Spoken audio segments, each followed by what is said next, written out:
Welcome back to Heavy Bag Heroes, where a guy who hits a heavy bag in his garage gives you the latest and greatest takes on the UFC. This past weekend, we had Mario Bautista versus Vinicius Oliveira for a UFC Fight Night. Ended up being a great card, one that I was sleeping on hardcore, and I think a lot of other people were as well. But ended up being a really good card. I was able to start catching it with 2 fights left in the prelims. The Nico Price fight and the Alex Morano fight. Those ended up being kind of crazy. I'll hit on those in a bit. Rest of the main card is really good, except for the freaking heavyweights. I don't know what's going on with the heavyweights, but they're driving me crazy. The whole division needs to just be thrown out. They're just doing terrible right now. So before we get into that, go check out heavybagheroes.com. We've got a new section called the War Room, doing blog write-ups, just miscellaneous stuff, reviews, recaps, kind of what I'm talking about in the podcast. But now what we're doing is talking about picks. I'm starting to get back into the pick game. As this past weekend, I signed up for Prize Picks after being off for a very long time and losing a lot of money prior. But my buddy was, for UFC 324, he was betting on Prize Picks, and I was like, man, that would just be kind of fun. So I've made one deposit of $20, and that is the only deposit I plan on making. So really small, really safe bets, which is why I went for 2 six-man slips, and went 5 for 6 on both. So pretty pleased with that. I'll go over that after we talk about the card. You know, for YouTube, no one wants to hear about my picks. They just want to hear about the card. Maybe they do want to hear about my picks. I don't know. But just trying to make it more, trying to format things a little better for YouTube. Starting to get an uptick in views. Doesn't mean a lot of views. But from 3 to 29 is, I'd say that's a win. That's successful. So, but the retention time is not very good. So we're going to work on that and try a few things out, see what we can do. So, like I said, Mario Bautista versus Vinicius Oliveira. Going to go ahead and share my screen here so we can watch the fight. For some reason, UFC.com is not showing this. I have no idea why. All right, starting with the main event, Mario Bautista versus Vinicius Oliveira. Mario Bautista gets the submission win, round 2. What a performance by Mario Bautista. A lot of guys, and you know, I may get haters in the comments or whatever, but a lot of guys don't like him because of the Jose Aldo fight. I like this guy. I like this kid a lot. I think he has what it takes to get into the top 5 and stay in the top 5. His fight with Umar, he wasn't giving Umar a real run for his money, but he definitely was a tough opponent for Umar, which is something you do not really see. And Umar being the contender that he is, you know, he held his own, which was incredibly impressive, and I knew he was probably going to take that confidence from that fight into this, and he absolutely did. He knew he was better than Vinicius. He walked around like he's better than Vinicius. It seemed like he wasn't even threatened by him. It was just a matter of time before he's going to get the finish, especially with Oliveira gassing out as soon as he did. First round, end of the first round, Bautista's had control time the entire time. He gets up off of him. Vinicius just goes and sits up against the fence. His team has to pick him up and set him on the stool, which is just I've never seen that in the bantamweight division before. Clearly was not ready for the spotlight. I initially thought this would go to 5 rounds and then he would probably gas out and Bautista would find a way to get him, to finish him, but not in the first round. This was my only pick that I made. I went for 19.5, the over on 19.5, because I really thought Bautista was going to grind him down round by round and then in the 5th round be able to get a submission finish or take it to decision, whatever. But it happened in the first round and he got finished in the 2nd. So Vinicius will be fine. He'll go down in the rankings. He'll fight someone on his level, probably get a knockout. Hopefully he gets on the treadmill, starts running a little bit more, maybe on the air bike. That'll help a lot with cardio. But Bautista, man, he is the real deal. It's hard how to articulate this because every guy takes fighting seriously that's in the UFC. But this guy really takes it seriously in his pre-fight interviews, in his post-fight interviews. There's no chucking it up, laughing around, playing or anything like that. He's a man on a mission, and I respect that a lot about him. And you can see it in the way he approaches his fights and the way he fights. He's really good. He's very good all around. His striking is really good. His wrestling and grappling is phenomenal. His transitions were amazing. There were a couple times Vinicius would start to get into a position that was in a dominant position and in control position, and Bautista would just flip the script on him and somehow get back on top of him. It was very impressive. 5 minutes and 47 seconds of control time, 15 significant strikes, 49 total strikes. Yeah, it was a beatdown. It was a very one-sided fight. I like Mario Bautista. I think he's going to break into the top 5, and I think he's going to stay there. I think he will probably get maybe 1 to 2 more fights, get a chance for the title because the bantamweight division is so stacked. So many guys are waiting for an opportunity to fight for the title. Some of them more deserving than others. Sean O'Malley, not so much. But, yeah, I think Bautista is a real fighter. I think he's the real deal. I think he's earned a top 5 fight, and I think he'll get it and probably win it, to be honest. That's what I think. Moving on to the co-main event of the evening, Amir Albazi versus Kyoji Horiguchi, I believe is how you say it. I'm not going to say his last name again because I have a tendency to say a guy's name wrong over and over and over and over. Kyoji may be my favorite fighter in the UFC right now. This guy comes in, he makes his debut a couple weeks ago, a couple weeks before the year ended last year, versus Saeed Nurmagomedov, maybe one of Habib's guys. Absolutely dominates him, hits him with an insane head kick, ends up getting a finish rear naked choke on him. Phenomenal fighter, and he did amazing this fight. His speed is unbelievable to watch. If there's a guy, like, moving forward, if you see this guy's name on the card, you need to watch his fight. He's 35 years old, which is kind of like the line for a lot of guys, but he was moving so unbelievably quick, in and out of the pocket, circling around, circling off, lots of counter strikes. Not only that, this guy has power. There were several moments in this fight that Amir Albazi was on shaky legs. Like, I think there were at least 2, maybe 3 moments that he could have gotten the finish on Albazi, but very intelligently he didn't full send on it because Albazi's still dangerous. And I feel bad for Albazi because Amir, I'll call him Amir. I feel bad for Amir because, you know, before the Brandon Moreno fight, I believe, this is what my notes are saying, I believe that he had back surgery, switched camps, came back, fought Brandon Moreno after Brandon Moreno had a huge layoff that he needed, and Brandon Moreno just worked him. And then he took from basically 2024 off to now, got with a new camp, new coach. So they really are jiving. Like, Amir Albazi was a contender there for a while. Like, he was coming up, he was finishing guys. Very scary opponent to go against. And Kyoji just put the whooping on him. It was insane. It was a great fight. I think Kyoji's probably got one more, and then he's going for the belt. Got to see what shakes out in the flyweight division. I'm hoping they'll do Joshua Van versus Alexandre Pantoja again. It seems like Pantoja's healing up, thank the Lord. Nothing too serious. I mean, it was pretty serious in the moment, but it seems like he's doing well based on his Instagram. But this ended up being a great fight. Really, really awesome fight. Kyoji, remember the name. He's going to be fighting for the belt here in a bit. Moving on from that, we had the unbelievably terrible heavyweight fight. Jailton Almeida versus Rizvan Guniev. I believe that's how you say his name. No idea. Just going to call him the Dagestani because he said he's from Dagestan. Jailton Almeida does exactly what we wanted him to do, which is stand up, and he still somehow managed to put on an incredibly boring fight. I really thought Rizvan was going to have the opportunity to knock him out. My bet slip for this was Jailton Almeida over 17.5 strikes because I figured there's no way after he got punished in Abu Dhabi or wherever that was, Saudi Arabia, versus Volkov, where he had 19 minutes of control time and 9 significant strikes, or 9 strikes overall, and the judges, scored him as a loss. They gave the fight to Volkov. I thought there's no way he's coming back and he's not going to strike more, right? Felt like a pretty safe bet. And then he started out the fight, and it was like, oh my gosh, he may throw 9 strikes this entire fight. But really not an exciting fight. Rizvan came up from Contender Series. I think he had one fight before this. He looks promising. But he just never... I don't know what it is about Almeida that scares guys. He's not very scary.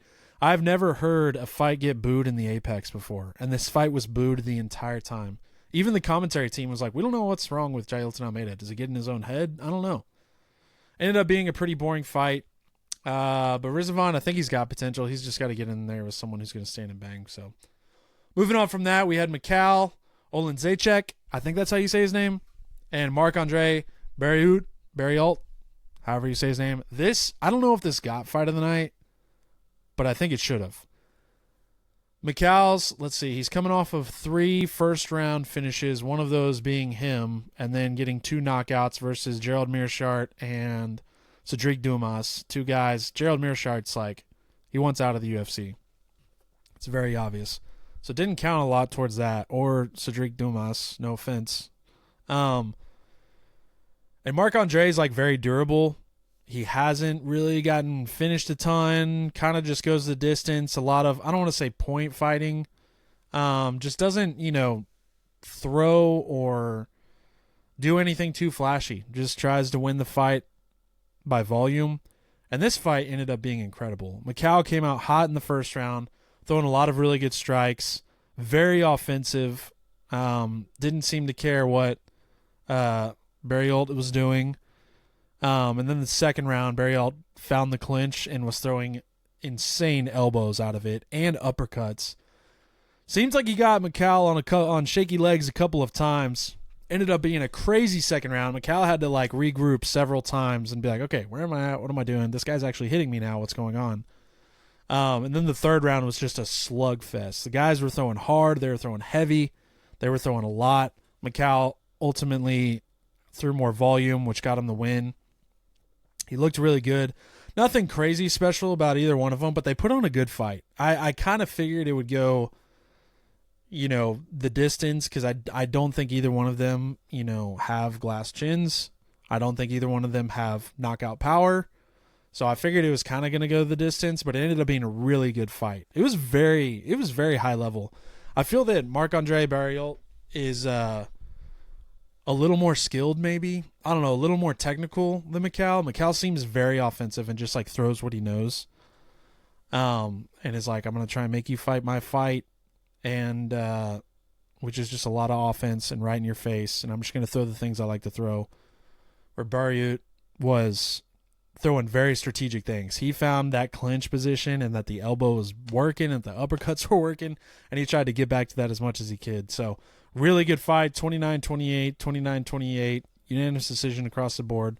Mikhal, Olendzejczyk, very good fight. Moving on from that, we had Jan Matsumoto and Farid Basharat. I think I was calling him Farid.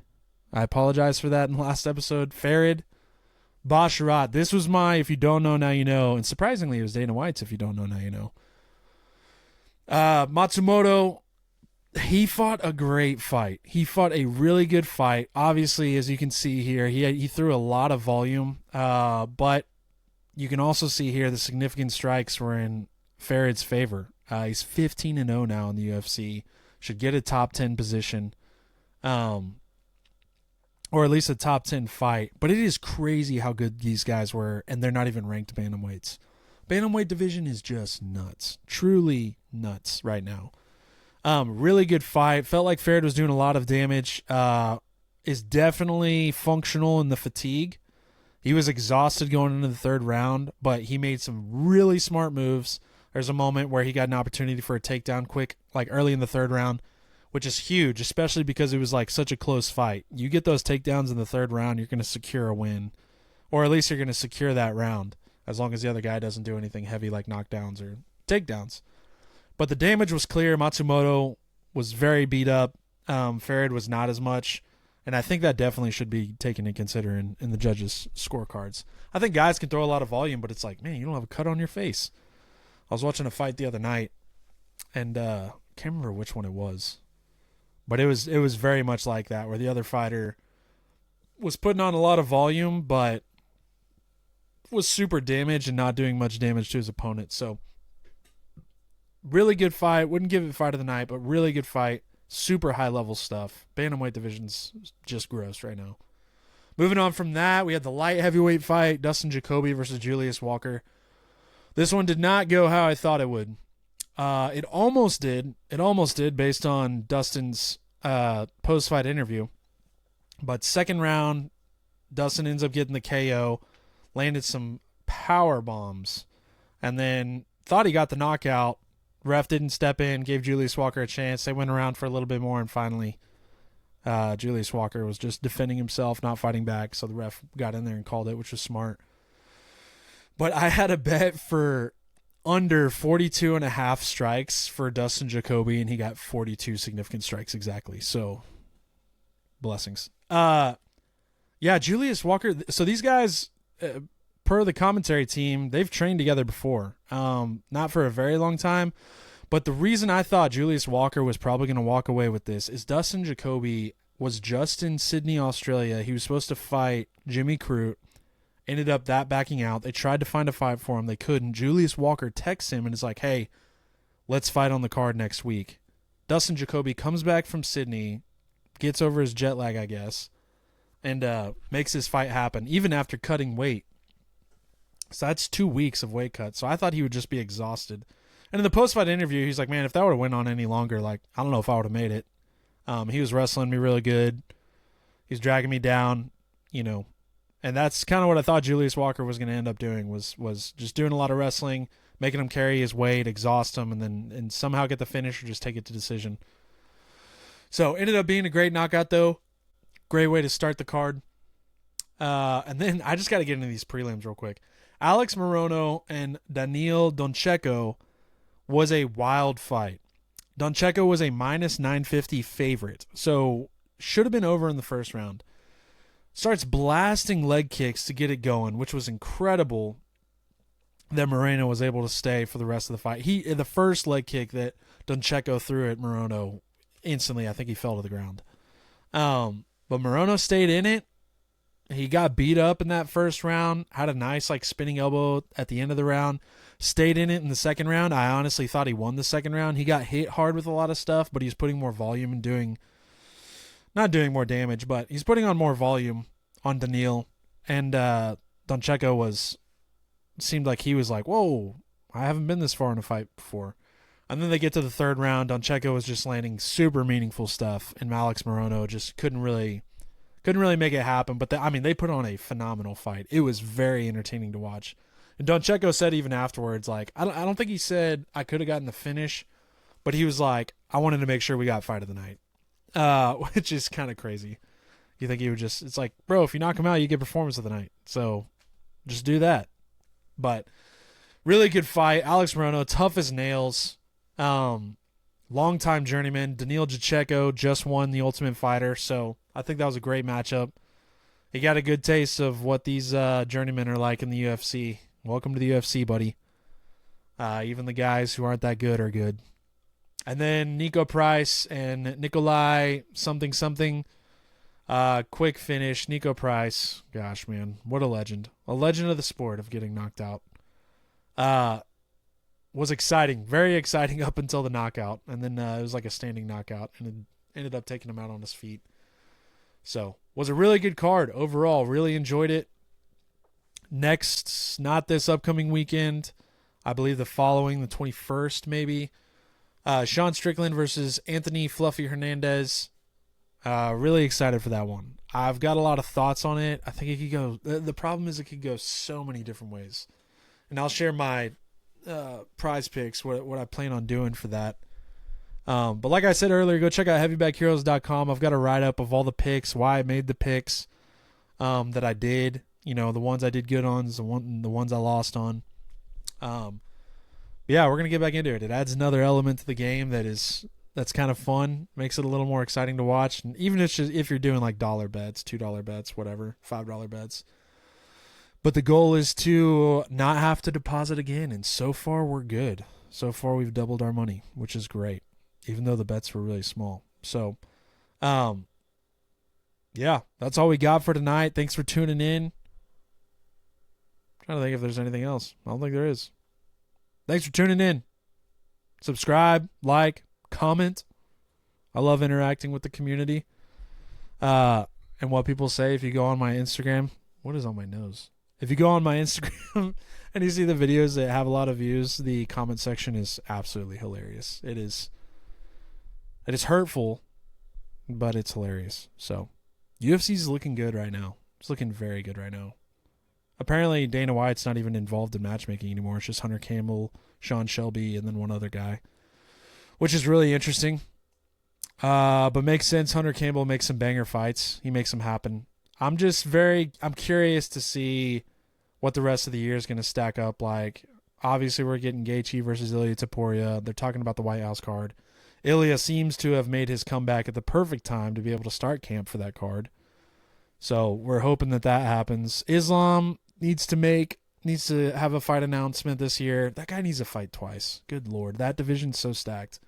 He doesn't have to cut weight for it. Not a lot of weight. He needs to fight multiple times this year. In my opinion, there's just way too many contenders in that group. And he in the welterweight. And he's got to defend. I want to respect Islam so much, and I feel like all of my podcasts just go back to him. I want to respect him. I want to respect his fighting, but I just can't yet. I just can't. If he gets in there with Michael Morales and beats him up, gets a finish, probably still won't respect it. Let's just be honest. But UFC's looking really good right now, besides the heavyweight division. Nuke it. Add more guys like Kyoji to the flyweight division. It'll be way more fun. So thanks for tuning in. Like, comment, subscribe, share if you want to. Go check out heavybagheroes.com for apparel. I've got some really cool oversized shirts. Got great hoodies, long sleeve hoodies that I love those. Some hats and some other things. But most importantly, we've got the War Room. The War Room's beast. I'm hoping to get into some programming, some training. And do like blog write-ups of training programs. I've been doing a training program to start the year from January 1st to now, and it's shaped up to be really good, and I want to talk about it somewhere, and it would be cool to do a write-up on it and let people see and share. So I'm a man that really enjoys efficiency. I've got some pretty severe OCD at the moment, and I love routine, and that's kind of been my year so far. 2026, 2025, I took a ton of time off after my accident for a multitude of reasons related to it. But I told myself, January, New Year's resolution, whatever, fresh start, clean slate, let's do it. Got through the month of January. I think I worked out every day except for one because, well, not even because of the winter storm. I ran during the winter storm. So trying to get back into it, man. It's good. It's good to have discipline. It feels really good to have routine. And I just think it's incredibly beneficial for the brain and for the heart and for the soul. It's real good. So wanted a space to talk about that. So we're probably going to, I don't know what I'm going to call it yet, the training room or something like that, just to put out blog posts on that stuff. I'd really like to get into writing. I've written a bunch of programs. For like beginner-based programs, for general physical preparedness, strength programs, strength and conditioning programs, stuff like that are all meant to be done in like 45 minutes or less. Some of them 30 minutes or less. And I've trained through all of them and had a lot of success with them. And so I'm hoping I can share those. But right now I'm really getting into running, so I need to lose more weight. Currently 235, and running at 235 is not fun, especially running for an hour. It's not very fun. But I do love running right now.